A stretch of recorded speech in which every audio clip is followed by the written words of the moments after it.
Di sini saya akan memberikan tutorial atau langkah-langkah dalam menggunakan aplikasi SPSS untuk melakukan uji statistik one sample test. Nah, sebelumnya saya jelaskan dulu. Jadi, uji one sample test ini merupakan uji yang disebut juga sebagai uji tes satu sampel. Nah, uji ini juga digunakan untuk menguji perbedaan rata-rata suatu variabel dengan suatu konstanta tertentu atau nilai hipotesis. Uji one sample t-test ini merupakan bagian dari statistik parametrik yang mana asumsi dasarnya itu harus dipenuhi, yaitu datanya berdistribusi normal. Jadi, syarat untuk melakukan uji one sample t-test ini adalah harus dipastikan terlebih dahulu apakah datanya itu berdistribusi normal atau tidak. Nah, jadi langkah yang pertama tentunya kita buat dulu data mentah yang akan diinput untuk dilakukan uji one sampelnya. Nah, di sini saya udah buat menggunakan Excel seperti ini. Di sini saya buat dari nilai rata-rata nilai UAS siswa kelas 6 sebanyak 12 siswa. Ini datanya kita harus uji terlebih dahulu apakah berdistribusi normal atau tidak sesuai dengan ketentuan yang sudah ditetapkan. Ini bisa kita copy, lalu kita buka SPSS-nya. Kemudian di sini kita paste data yang sudah kita copy tadi. Nah, seperti ini. Ada perbedaan dari angka desimalnya, yang mana di sini ada 2 angka di belakang koma, sementara itu di Excel hanya ada 1 angka di belakang koma. Nah, agar lebih spesifik ini bisa kita ubah dengan cara klik variable view yang bawah sebelah kanan. Lalu di sini kita bisa beri nama dulu ya, rata-rata nilai UAS siswa kelas VI. Nah, lalu ini desimalnya kita ubah menjadi 1. Kenapa 1? Karena memang data pada awalnya adalah hanya 1 angka di belakang koma, seperti itu. Kita ubah menjadi 1. Lalu kita langsung klik aja data view, balik lagi ke awal. Nah, sini udah berubah, yang mana jadi lebih sesuai dengan data yang sebelumnya. Seperti itu. Sama dengan yang sebelumnya, hanya mengalami perbedaan di angka yang tidak desimal menjadi ada satu angka di belakang koma, yaitu 0, namun tidak memberikan perbedaan apapun nanti setelah diujinya, seperti itu. Setelah ini kita harus melakukan uji normalitas terlebih dahulu. Cara melakukannya adalah dengan klik Analyze. Habis itu kita klik yang deskriptif statistik, kemudian kita pilih Explore. Di sini kita klik variabelnya, lalu kita masukkan ke dependent list. Dan di sini kita pilih plots. Kemudian karena kita mau uji normalitas, di sini kita checklist bagian normality plots with test agar nanti outputnya sesuai dengan apa yang kita mau. Lalu setelah itu bisa continue dan klik OK. Di sini langsung muncul hasil output dari uji normalitas dari data yang sudah kita masukkan. Ini kita bisa langsung aja klik yang rata-rata test of normality di sebelah kiri seperti ini untuk melihat hasil normalitasnya. Di sini hasil normalitasnya yaitu ada Kolmogorov-Smirnov dan ada Shapiro-Wilk. Nah, keduanya itu memiliki perbedaan. Kita buka lagi catatannya. Di sini saya sudah beri sedikit penjelasan. Jadi, kalau yang Kolmogorov-Smirnov ini digunakan jika data lebih dari 30 responden, dan Shapiro-Wilk ini digunakan jika data kurang dari 30 responden. Sementara itu, data yang saya gunakan di sini adalah bisa dicek di bagian Explore.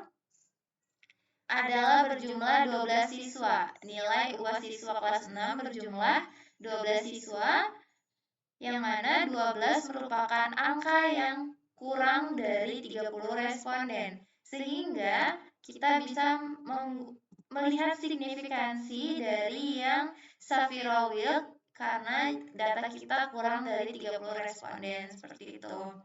Nah, di sini udah terlihat ada Sapiro-Wheel dan ada statistik, DF, dan signifikansi. Bagaimana sih menentukan apakah itu distribusi normal atau tidak normal datanya? Di sini saya sudah tulis prestasikannya. Jadi jika nilai signifikansinya kurang dari 0,05, maka data dianggap tidak berdistribusi normal. Sementara itu, jika nilai signifikansinya lebih besar dari 0,05, maka data dianggap berdistribusi normal. Kita lihat di Sapiro-Wheel ini, rata-rata nilai UAS siswa kelas VI signifikansinya adalah 0,219. 0,219 merupakan angka yang lebih besar dari 0,05. Maka ketika lebih besar dari 0,05, itu data dianggap berdistribusi normal. Nah, karena sudah pasti dan sudah sesuai dengan ketentuan awal, yaitu harus dipastikan dulu bahwa datanya berdistribusi normal, dan sekarang data yang kita akan gunakan ini sudah dipastikan bahwa data tersebut berdistribusi normal, seperti itu. Nah, kemudian kita bisa lanjut ke bagian menghitung uji one sample t-testnya. Ini bisa kita close. Kemudian kita balik lagi ke halaman awal yang ini. Ini untuk melakukan uji T1 sample, kita klik Analyze. Lalu kita pilih yang Compare Means. Lalu kita klik yang One Sample t-test.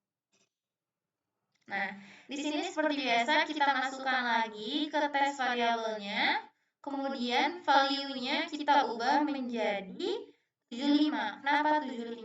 Karena di sini saya menggunakan hipotesis rata-rata nilai UAS siswa kelas V dan VI. Sorry, ini ada kekeliruan, dan VI adalah 75. Jadi 75 merupakan rata-rata yang memang sudah ditentukan oleh guru tersebut dalam menilai UAS siswa di kelas 6, seperti itu. Nah, di sini kita ubah menjadi 75. Lalu optionnya kita ubah. Di sini ada confidence interval percentage, itu kita biarkan menjadi 95%, dan kita bisa klik continue. Oh ya, sedikit informasi untuk tes value-nya, kalian bisa tentuin sendiri mau dipatokin ke angka berapa, sesuai dengan data kalian saja, namun memang di data yang akan saya gunakan itu saya patokin dengan rata-rata 75. Kemudian setelah diatur semuanya, kita bisa klik OK. Ketika kita klik OK, ini akan terlihat hasil output uji one sample testnya. Ada one sample statistik, one sample test, dan one sample effect size dengan test value 75. Lalu bagaimana cara melihat apakah ini H0-nya ditolak atau diterima?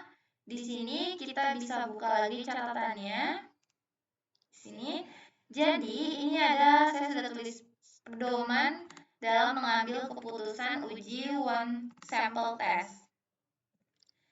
Jadi, jika T hitung nilai mutlaknya itu lebih kecil dari T-table dengan rumus alfa bagi 2, maka H0 diterima. Dan jika T hitung nilai mutlaknya lebih besar dari T-table, maka H0 ditolak. Atau juga bisa melakukan pengambilan keputusan dengan nilai signifikansi.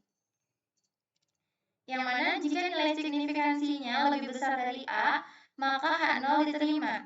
Namun sebaliknya, jika nilai signifikansinya lebih kecil dari nilai A, maka H0-nya ditolak. Nah, Di sini A merupakan 0,5, 0,05 yang merupakan nilai signifikansi dari uji normalitas yang sebelumnya sudah kita lakukan. Di sini uji normalitasnya adalah signifikansinya adalah 0,05, maka di sini A-nya adalah 0,05.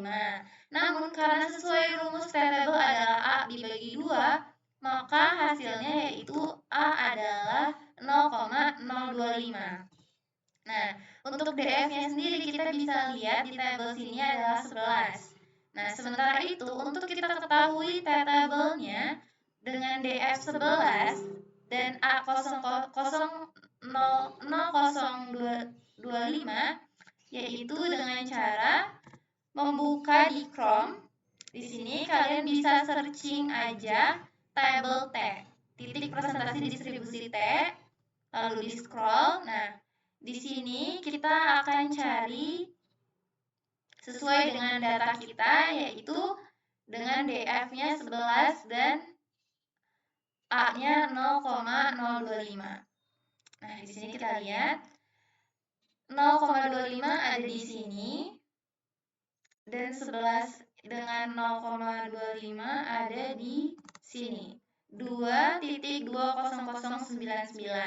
Maka ini adalah T-table dari hasil uji one sample test kita. Nah, di sini kita jadiin patokan untuk melihat H0 apakah akan ditolak atau diterima. Kita buka lagi catatannya. Nah, di sini sudah saya tuliskan bahwa T-table dengan DF11 dan A0,0025 yaitu 2,20099. Nah, lalu gimana keputusannya? Jadi keputusannya yaitu T hitung, jika kita mengambil keputusannya dari T hitung dan T-table, itu T hitung, mana T hitung ini disimbolkan dengan huruf T di sini, sebesar 4,781, di sini saya sudah tuliskan. Lalu T-table-nya adalah 2,20099, maka dinyatakan bahwa T hitung ini lebih besar dari T-table, yang mana dinyatakan bahwa H0-nya ditolak. Nah, kemudian ketika kita mengambil keputusan melalui nilai signifikansi, itu kita bisa lihat di sini ada signifikansi 2 straight highlight yang mana angkanya kurang dari 0,001. Nah, ini 0,0 kurang dari 0,001 merupakan angka yang lebih kecil dari 0,025. Maka dinyatakan H0-nya ditolak seperti itu. Nih, untuk lebih jelasnya lagi, di sini kita bisa lihat sesuai ini nilai signifikansinya. Kalau lebih besar dari A, maka H0 diterima, dan jika lebih kecil dari A, maka H0 ditolak.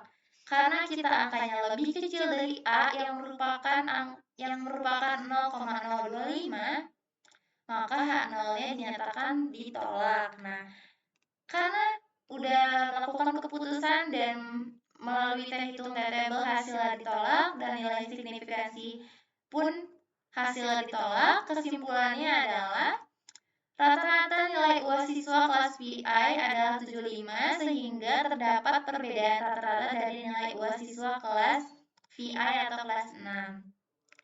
Jadi ketika H0 ditolak itu maka terdapat perbedaan rata-rata dari nilai UAS siswa tersebut yang telah diuji dalam uji one sample test ini. Seperti itu teman-teman. Di sini tinggal kalian lihat aja, nanti di sini ada T dengan T hitung dan DF-nya ada 11 dan di sini signifikansinya adalah kurang dari 0,001, maka dinyatakan tadi H0-nya ditolak seperti itu. Maka terdapat perbedaan dari rata-rata nilai UAS siswa kelas 6 sebanyak 12 orang tersebut seperti itu. Sekian tutorial dari saya. Apabila ada kekeliruan dalam menjelaskan langkah-langkah tersebut, mohon dimaafkan.